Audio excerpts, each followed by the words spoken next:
जंग की आहट से उछले डिफेंस स्टॉक्स, लेकिन अब निवेशकों को हो सकता है बड़ा नुकसान। इजराइल और ईरान के बीच छिड़ी जंग ने शेयर बाजार में हलचल मचा दी थी। सबसे तेज उछाल देखने को मिला था डिफेंस सेक्टर के स्टॉक्स में। निवेशकों ने मान लिया था कि जैसे ही जंग बढ़ेगी, डिफेंस कंपनियों की कमाई और ऑर्डर बुक में जबरदस्त तेजी आएगी। और ऐसा हुआ भी। HAL, भारत डायनामिक्स, मज़ागिन डॉक और कोची शिपयार्ड जैसे स्टॉक्स 8 से 15% तक भाग गए।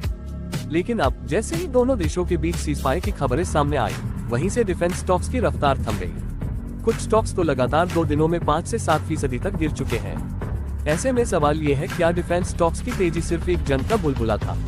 GRSE और इडिफॉज जैसे स्टॉक्स में तो अब निवेशकों ने मुनाफा वसूली शुरू कर दी है। जिन लोगों ने लेट एंट्री की थी, अब वो घाटे में फंसते नजर आ रहे हैं। एक्सपर्ट्स का मानना है कि डिफेंस स्टॉक्स की वैल्यू में लॉन्ग टर्म ग्रोथ जरूर है, लेकिन शॉर्ट टर्म में सिर्फ जंग की खबरों पर इन कंपनियों में निवेश करना रिस्की हो सकता है। भारत सरकार लगातार डिफेंस मैन्युफैक्चरिंग को बढ़ावा दे रही है, लेकिन जंग जैसी स्थितियों में जो तेजी आती है वो टिकाऊ नहीं होती। इसलिए अब जब इजराइल ईरान ने बातचीत का रास्ता चुना है, तो डिफेंस सेक्टर में प्रॉफिट बुकिंग शुरू हो चुकी है। क्या आपने HAL, बेल या भारत डायनामिक्स जैसे स्टॉक्स में हाल ही में निवेश किया है?